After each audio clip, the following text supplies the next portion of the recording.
if so to speak. And the most important thing is that because they're micro-serialized, you get every installment having a little bit by little bit. You can really see how these traces in authorial intention are clearly marked. How you can see that between this issue and this issue, he's being funny. Between the other ones, he's being serious. How is that affecting the way that he wants to make the narrative, the way the actual narrative is? And of course, because the professor and the students, they're both seeing it as it happens, there's a sense of discovery. You've all taught the same novels over and over again. There's nothing different about it. How about we do something where it's a joint sharing of learning, where we really do something different? And once again, they're there, they're free, they're available, they're accessible. You can use them. Let's not be like with all the other Victorian serials out there where we read them in hindsight and nostalgia, and we can never really understand the context that these original readers had. The conclusion to all of this is that readers are temporal beings that are different at each moment in time when they exist. The reader changes and will forever be a dynamic entity of perception. Yet the text and the author are perceived to be frozen at one moment in time and are thus impervious to chronological change, since the texts themselves are technically static. The texts of serialized narratives are composed of many such moments and together combined into one much larger narrative work. Webcomics allow the reader to see the narrative in front directly as it takes shape as a text. It gains such a greater understanding of the narrative process, narrative construction, and of the serial reading experience as a whole. That's it.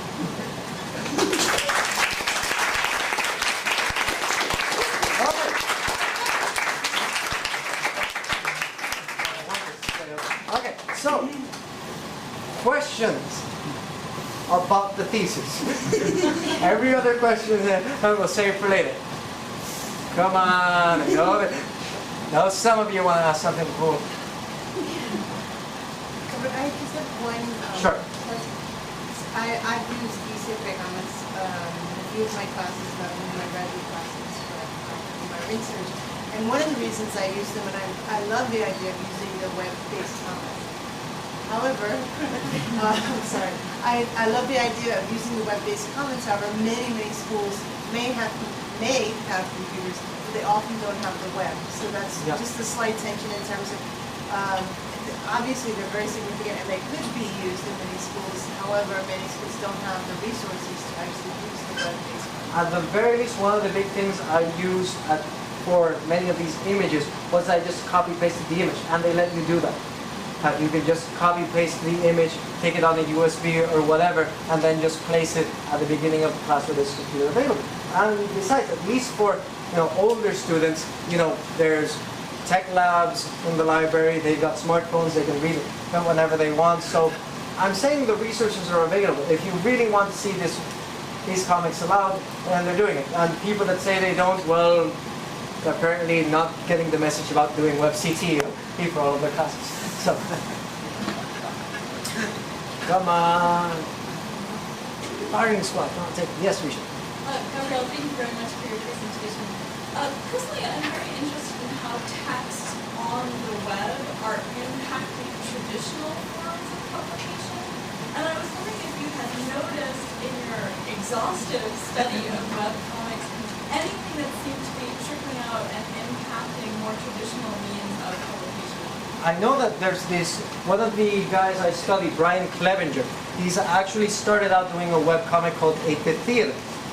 Using his fame after 1,200 installments or so, he started making his own actual comic book in which he based on a lot of the general ideas called Atomic Robo.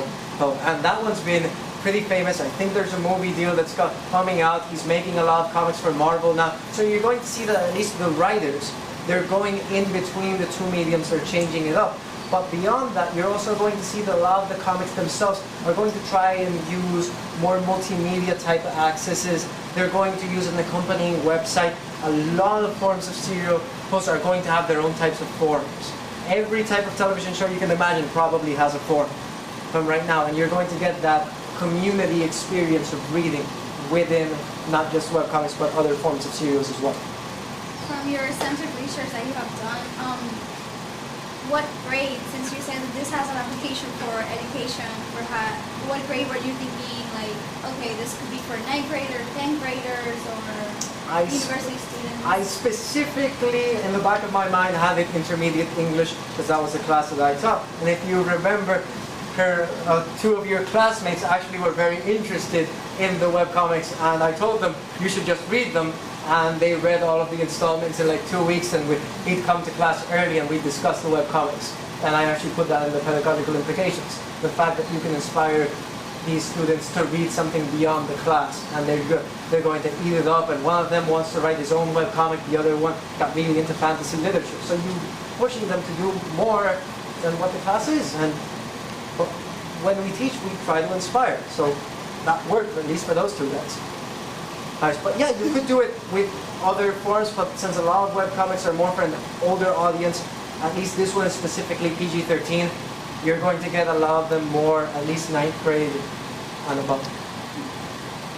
Are there webcomics for lower grades? There are webcomics for lower grades, but they're not nearly as prevalent. One of the more interesting ones is a comic that's also a webcomic called Grammar Man, done by this guy in Thailand who teaches ESL over there, and he basically made this comic so that kids can learn basics of English grammar and syntax.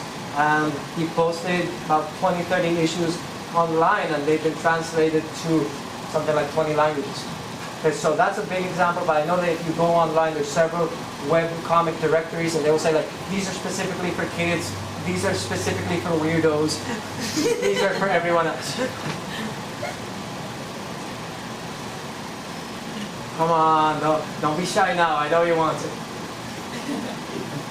I'm curious about how many webcomics there might be coming out of Puerto Rico that might be bilingual or Spanglish or whatever, because that was another reason for me wanting to use the Sepe comics because of the cultural content, which it sometimes can be a little bit static and uncomfortable, but at the same time, I think it's really unique that they have this local focus. And I've seen, I think there were 2 Marvel comics. I think it was one with, I don't know if it was The Fantastic, I know there's Fantastic Four with the Chupacabra. And the Chupacabra, but there was a recent one that came out on Vieques, and so that was a really interesting one. It was on contamination. Okay. Yeah. But I'm curious if there are any of these coming out, the webcomics from Puerto Rico that are being generated by Puerto Rican authors. Puerto Rican authors, I haven't seen any within my research, but since there's so many and a lot of them will maybe put like 3 installments and then stop, you don't really see a big issue. Of those 18,000 webcomics out there, I'm going to say at least over half of them don't go beyond 50 installments.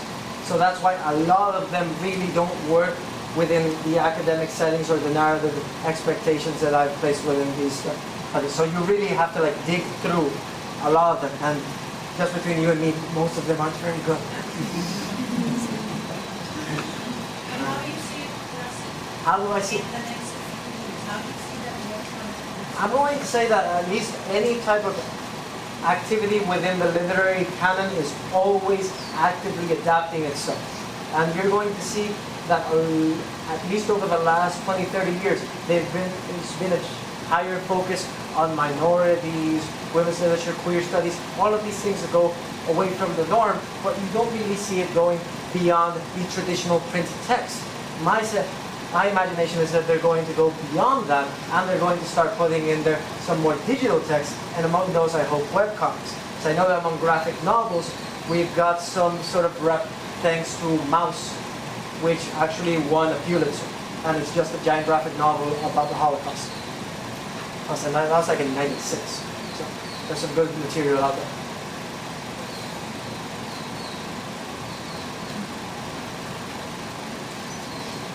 You can also make funny comments about the comments. Did you enjoy the pictures? They were.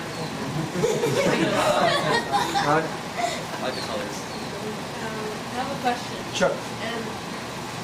If it's animated, okay, there's a strip and everything is still, and then there's a blog that's animated.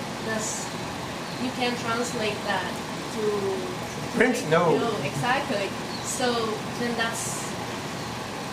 it gets far away from that medium. Yeah, and you're going to get the ones that are going to try and keep it. Oh, if you see the original webcomic, it's going to be great. But if you see on the print version, you're just getting the second-hand, almost as good version. Argon Zark was a pretty cool webcomic until a few years ago, and when they made the compilation book, it was the portable, cordless, dead tree format. and there were a lot of things that just didn't work there as well, and they just had to put it in one episode of 8-Bit Theater. That this entire there was epilepsy warning. No, seriously, epilepsy warning. And it was just the fact that one of the characters made like this giant, like this weird spiral that's black and white, but there was a coat in the background flashing like crazy. And people, and he had to actually put in the blog the non-epilepsy one. And shame we never put those in book, because I'd love to see how that works between different mediums. Someone in the back. Are these webcomics, I know you made reference to Thailand, right? Yeah. Is this an evenly divided international phenomena, or is there a tendency toward interest? It's a lot more Western, I'm going to say. Hey, and out of webcomics, you're going to see that they're really far back when it comes to actual diversity.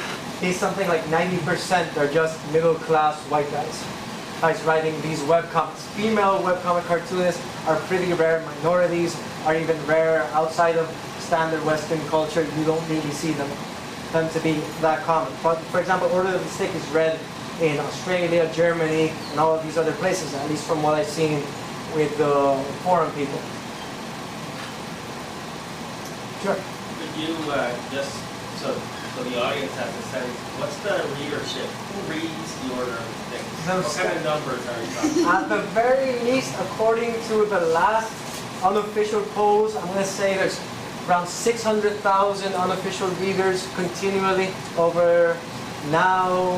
If you go for like per each installment, there's 700, so that's a lot of numbers. So, but for example, there's 45,000 people on the forums that are constantly putting things. There's several million forum posts and threads that are going on, and that's just the people that sign up and say what their name is before they're reading it. So you're going to get a lot of people, but of the people that are reading it, you're going to get your adolescent, and mostly the guys who know about Dungeons and Dragons. But now the readership is expanding because you don't need to know that much Dungeons and Dragons in order to at least get the basics of it. Back then it was just Dungeons and Dragons, jokes all the time.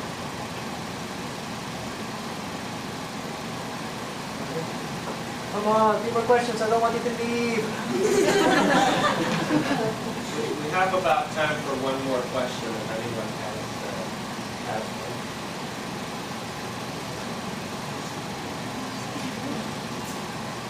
Well, if not, thank you all for being here. Let's give Gabriela a hand.